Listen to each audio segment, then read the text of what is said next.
and commitment you guys do and the type of classes you guys take is kind of it's fascinating, but as I said, I'm glad I'm not a law student, so you guys kept me far away from it.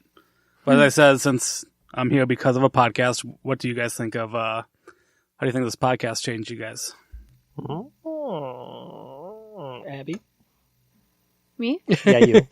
I've learned, Choose another person to firstly answer and first. technically, I've learned how to use Pro Tools software. I learned a lot about audio editing.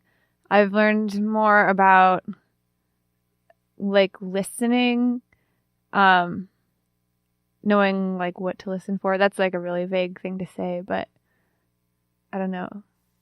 I think we've also learned a lot more about other people at law school.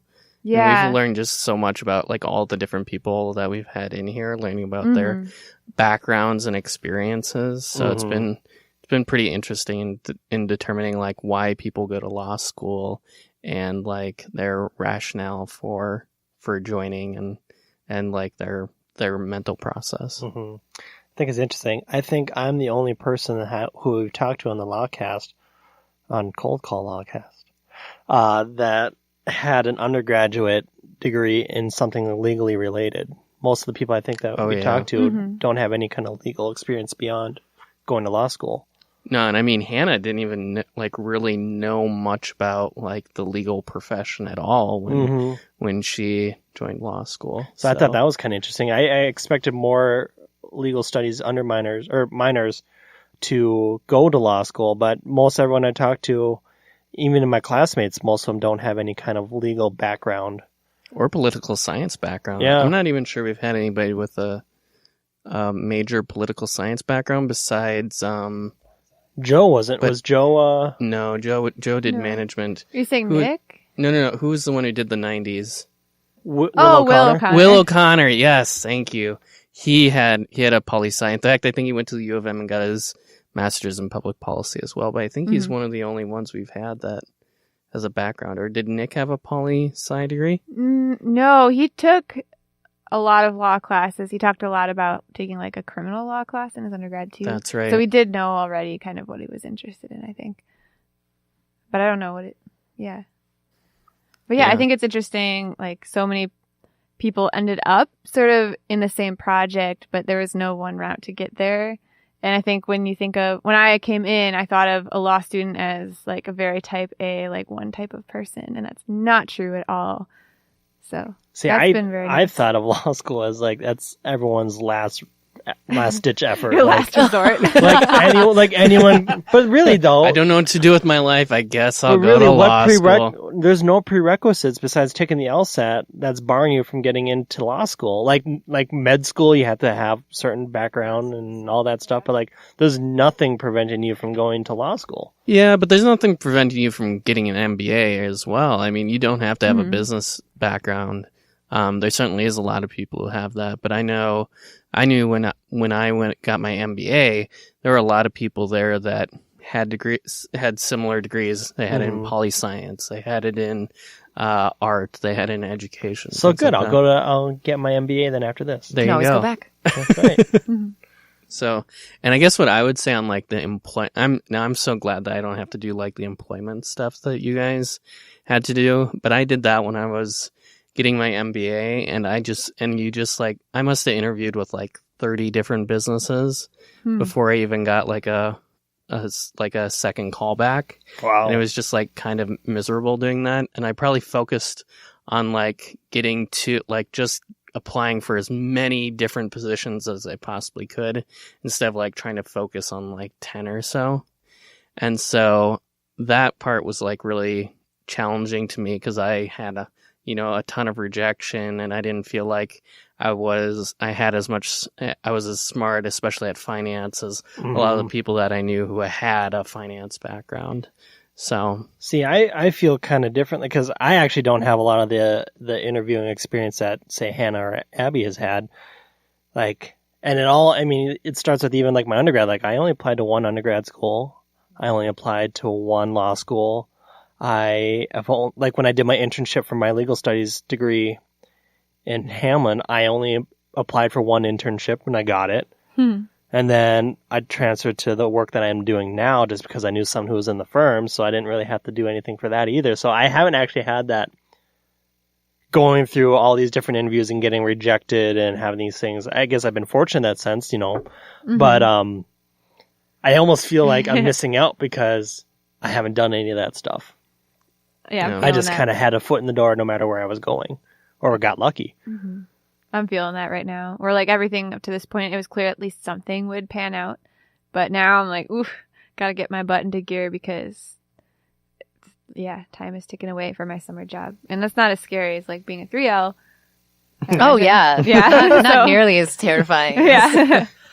graduating and not knowing what you're doing or how you're going to make rent next month. But So, yeah, I mean, that's why I've been so fortunate. Like, I mean, I have a pretty good thing lined up so far as long as I keep going with what I'm doing. So I haven't felt as much pressure as I'd say maybe Colleen or someone else who they don't know. I mean, like, that's what is really scary for the people who don't have anything lined up. Like, what are you going to do? It's very common within law school to like not be employed right after you graduate. But I mean, you got $130,000 worth of debt, yeah, and those, 6 months grace period, maybe 3 months grace period. 9 months. Is it? yeah. Ouch. It's gonna be 9 months now. But like, that's something terrifying because for sure that'll be over $1,000 a month in student loan payments. oh, yeah.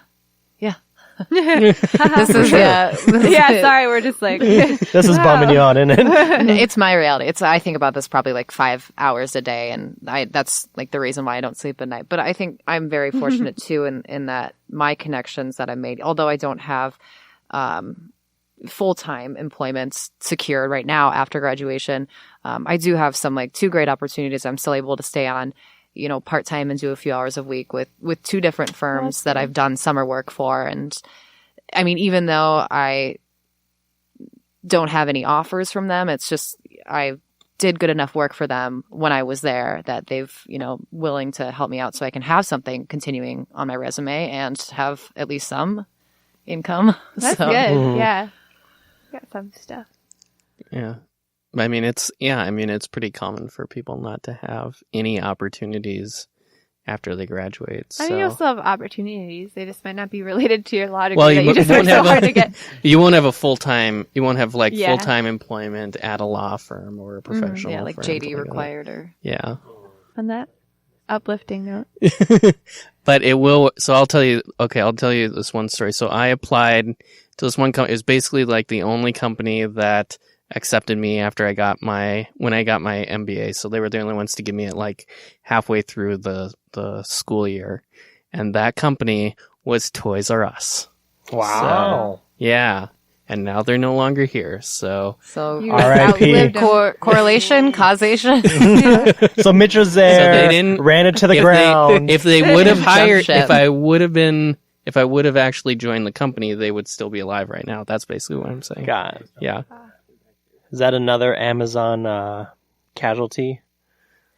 Probably. I think it's Or just internet, a yeah. Internet. internet casualty, Yeah. management. But I feel like of casualty. all stores to be, a casualty to the internet, like you want to like actually look at toys. I feel like Yeah. instead of like see the But I picture. mean, You even know as what's- a kid, going to Toys R Us is like less cool than like any other toy store. I don't know what it was about it. I actually didn't like Just a Toys R Us that general much aura either. of sadness. I As a love kid, you Toys just pick R up Us. on that. Toys You're R like, Us. this is a bad place.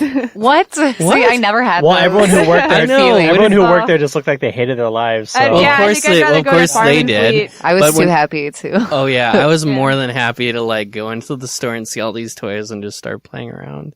Yeah. All right, we will be right back and we'll talk about our favorite TV lawyers.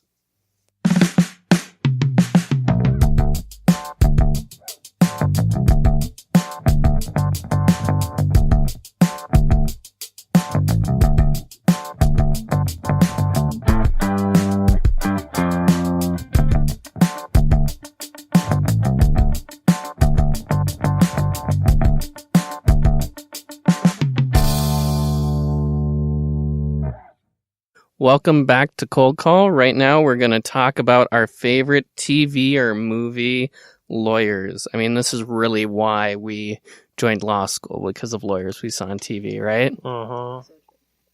Oh, I got one. Yeah, I Oh. figured it out. Nice. So, Abby, did you want to start Want me with to your... start? Yeah. So you're just talking. I don't really have many because I think the only like lawyer related media I ever watched and read was To Kill a Mockingbird with Atticus Finch. I love him. I think Scout is also a great lawyer. Wait, who's... The daughter. Oh, Did she okay. ever become a lawyer? I don't know, but she worked in the law to make good points. She made some good points. That's all I wanted to say. I probably haven't seen Atticus Finch in like 20 years. I don't think I've seen it since I was in... You knew him? Yeah, I would say he's probably That's dead an now, old but- joke, isn't it? I don't know. Yeah, so I haven't seen the movie in a really long time. Yeah, it's good. We were also talking about Go Set a Watchman, like the angsty prequel to Kill a Mockingbird. When did that come out? It came out recently, probably like 2016. 2015, 2016. Oh, really? Yeah. Never heard of it. Harper Lee, like her novel before it became To Kill a Tequila. Mockingbird. I have a Freudian book called slip Tequila there. Mockingbird. I know kids always said that in high school, like, "LOL, To Kill a Mockingbird." Oh, well. That's Tequila. a Well, great you- book now. You did go to school in Wisconsin, so yeah, that makes Yeah. sense. I have nothing to say to that. No comment. Yeah, so that was also very good, but not as good. Anthony, do you have one? Yeah. So, it's from the movie called The Judge. Did anyone see that movie with Robert Downey Jr. and Robert Duvall? Oh, I've heard of that one. So basically, Robert Duvall is the judge in this small town, and his son, Robert Downey Jr., is this big shot corporate attorney in like New York or something. Robert Duvall, the judge, is like, he's like getting dementia and he's going crazy and stuff. And I think he doesn't remember like getting in a car accident or hitting someone on the side of the road in his hometown. So Robert Downey Jr. comes back home to defend his dad. And it's like kind of a sad story because like his dad's just going to shit. His mind is going to shit. It's kind of sad. But Robert Downey Jr. is this just hotshot asshole attorney, the typical corporate attorney, and then trying to prove a case. So that was pretty interesting. That's about all I got. Although a nice backup is Harvey Dent, Batman.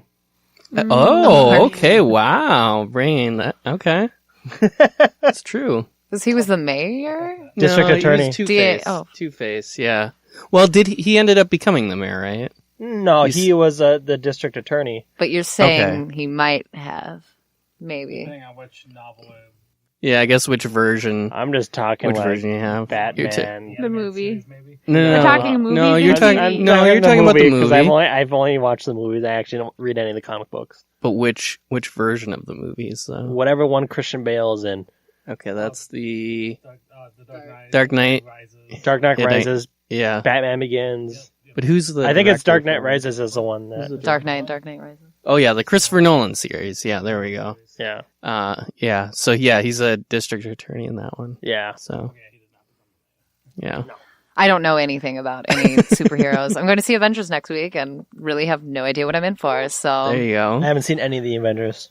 Me neither. I think I've literally seen. none. I think I've seen one of them. I really don't. I Still love- yeah. And why Yeah. are you going to see the Avengers movie? because I like hanging out with friends, and I just want to know what's so good about this darn series. Like, why is everyone talking? I don't understand. All I There's keep a guy seeing- that has rings, and like he's mean, and then there's like basically good it. guys, and then like people like disappeared at the end, and All I keep seeing on Facebook is like, why doesn't Ant-Man just shrink, go up Thanos' Oh, ass, yeah. and expand? And kill him? That'll kill him. And then the commentary that there was a billion different ways that this could have turned out, and you guys only win in one of them. And everyone's saying, well, if that's not what happens in the movie, that means it didn't work. Ant-Man crawling up Thanos' butt and expanding would not actually kill Thanos. Mm. That's the Dumb. other side of the coin. So you're in for a real treat if you've never seen it. I can't wait. And you know who Ant-Man is, though, right? He's Paul Rudd. Oh, very good. Yes. See, yeah, Yeah, I know all right. some things. I know Okay. anything about Paul Rudd, but that's about it. So So, Colleen, who's your favorite? Okay, so my favorite, TV lawyer? I thought someone was going to say this, but it's Charlie Kelly, the bird lawyer from It's Always Sunny in Philadelphia. Oh. Oh.